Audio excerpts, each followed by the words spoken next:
On the night of May 12, 1988, Chet Baker played a concert in Amsterdam that people who were there would spend the rest of their lives trying to describe.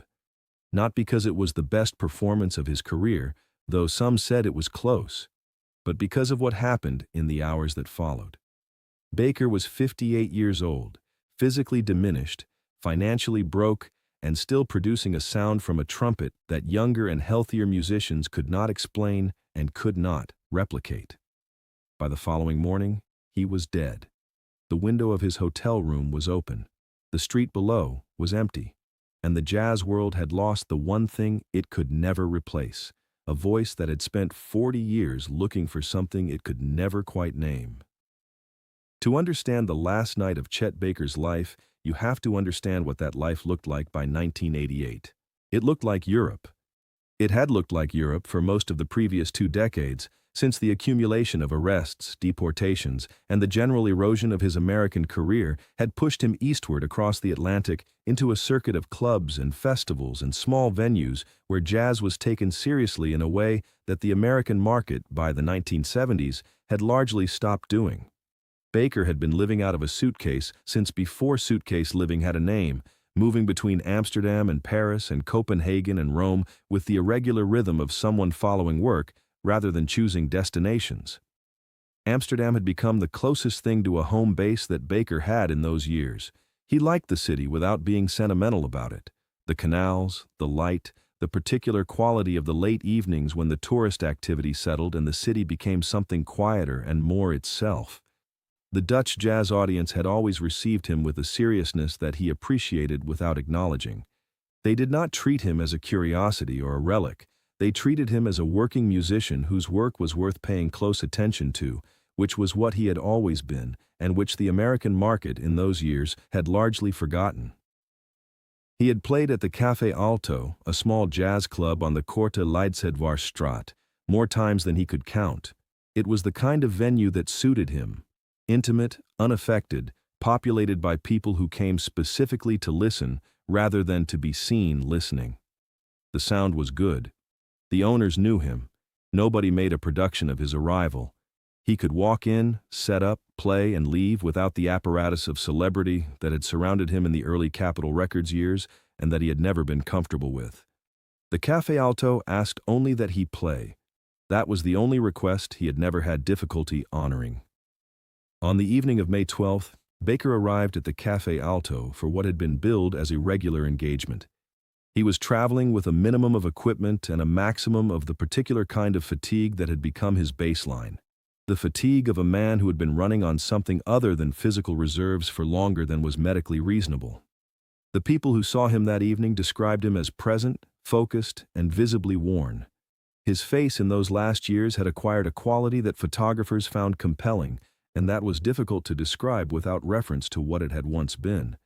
The extraordinary handsomeness of his youth had been replaced by something more complex, a landscape of lines and shadows that carried the information of everything that had happened in the decades between. He set up with the rhythm section, ran through a brief sound check, and waited for the club to fill. There were no elaborate preparations, no rituals, no warm-up routine beyond what his lips required. He treated the act of preparing to perform the way he treated most things, with the minimum of ceremony that the task required and nothing beyond that. The Café Alto was not large. It held perhaps 60 people at capacity, and on the night of May 12th it was full, which was not unusual for a Baker engagement. The audience was a mixture of regular jazz followers, a few musicians who had come specifically because they had heard Baker was playing, and the contingent of tourists and casual visitors that any Amsterdam club attracted on a May evening. Baker took the stage without announcement, raised the trumpet, and began to play. What happened over the following 90 minutes has been described in enough detail by enough people present that a reasonably complete picture is available, even if the picture resists simple summary. Baker played with a concentration that several audience members described as unusual, even by his standards, not the distracted inwardness that could sometimes characterize his performances in those years, but something more directed, as if he were working towards something specific rather than searching. His tone was clear in a way that surprised musicians who had followed his late-period recordings and expected the frailty that occasionally marked them. The ballads were particularly striking. He played them at a tempo that was almost unbearably slow, each note held until it had delivered whatever it contained, the silences between phrases as carefully shaped as the phrases themselves. The rhythm section that evening, a Dutch pianist and bassist who had played with Baker several times before, said afterward that there was a quality to the communication between them that night that differed from previous engagements, not technically different but atmospherically, as if Baker were playing with a kind of permission he did not always grant himself, as if some internal negotiation that was usually ongoing had, for that evening, been resolved. Jan Lubbers, a Dutch jazz journalist who was present that evening and who wrote about it afterward, described the performance as possessing a quality he could only call finality, not in the sense that Baker appeared to know it was his last performance, but in the sense that the music had the completeness of something that had arrived rather than something still in transit. He wrote that Baker seemed, for that 90 minutes, to have resolved something that his music had always been reaching toward without quite finding. The sound had the quality, Lubbers wrote, of a question that had finally decided to become a statement. Baker played until shortly after midnight. His final set ended with a ballad whose title nobody who was present that evening could subsequently agree on. The accounts vary between My Funny Valentine, which he had been playing since 1954, and a lesser-known standard that he had returned to frequently in his final years. What everyone agreed on was the quality of the ending. Baker lowered the trumpet slowly, held it at his side for a moment, and nodded once to the rhythm section. He did not speak to the audience.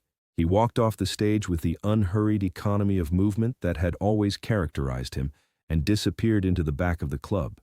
Several people spoke to him after the performance. He accepted a drink, exchanged a few words with musicians who approached him, and behaved in every observable way like a man at the end of a working evening rather than the end of anything else. He did not appear distressed. He did not appear to be under the influence of anything beyond the general chemistry that had been his companion for decades.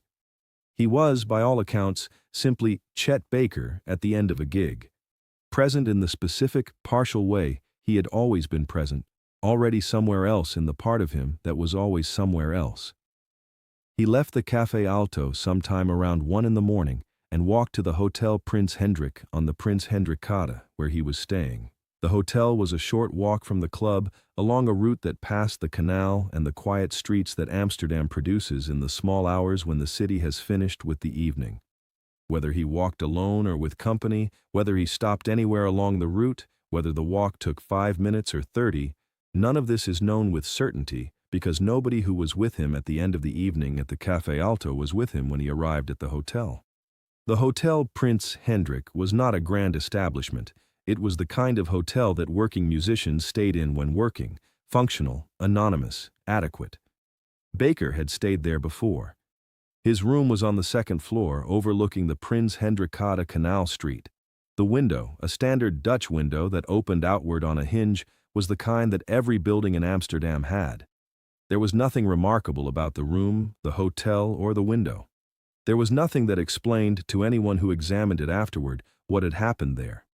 What is known is that at approximately 3 in the morning, a passerby on the Prince Hendrikkade found Chet Baker on the pavement below the window of his second-floor hotel room.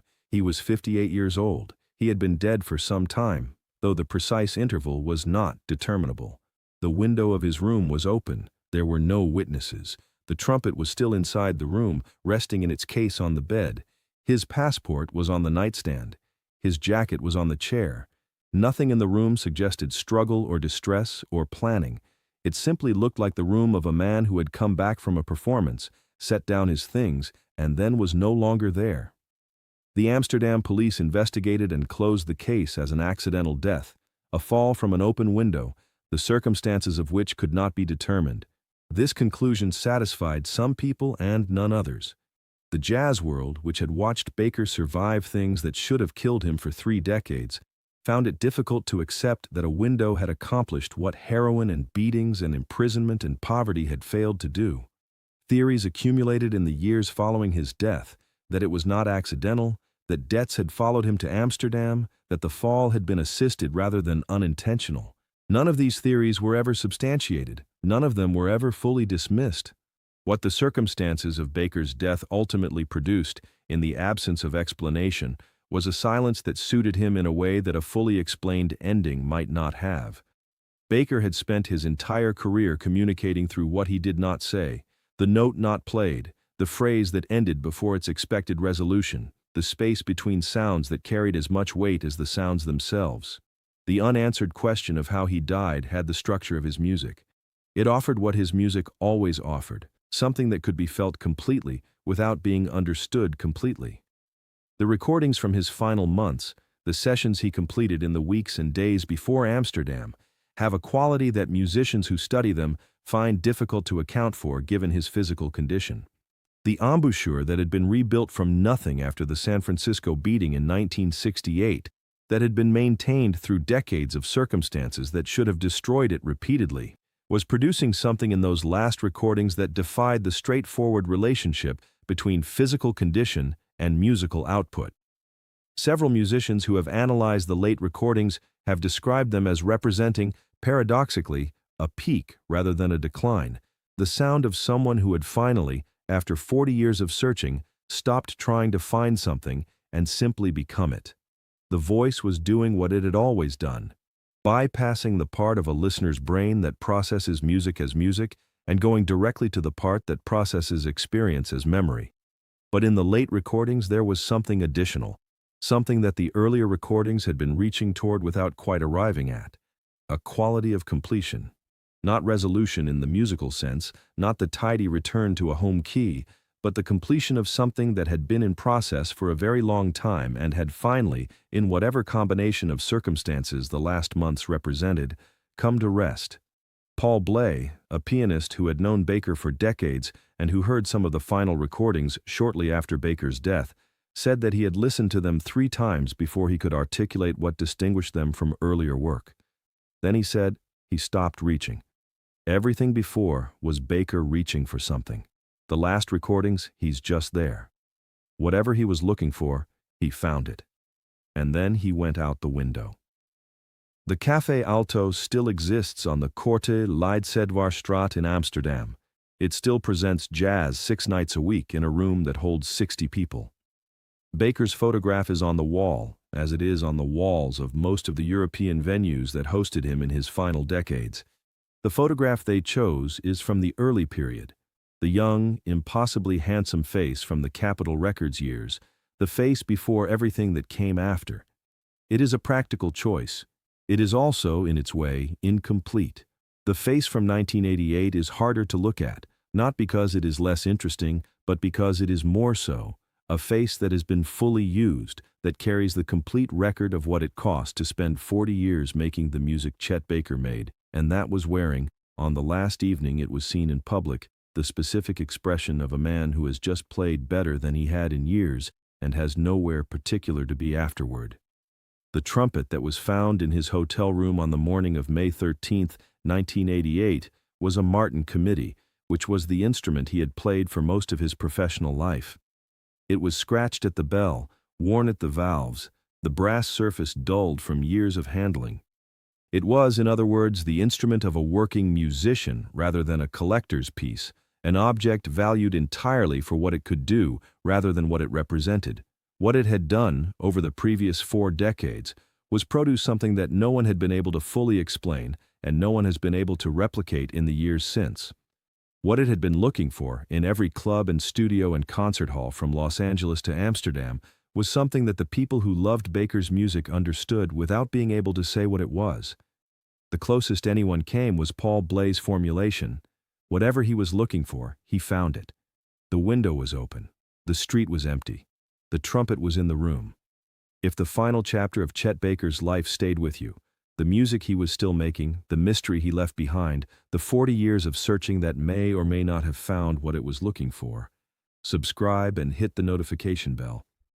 Share this with someone who understands that the most important journeys are the ones without a clear destination, and if you have ever heard a piece of Chet Baker's music that stopped you completely, tell us which one in the comments. Because that experience, that moment of being stopped by something you cannot account for, is the closest most of us will ever come to understanding what was happening in that room on the Prince Hendrikade on the last night of May 12, 1988.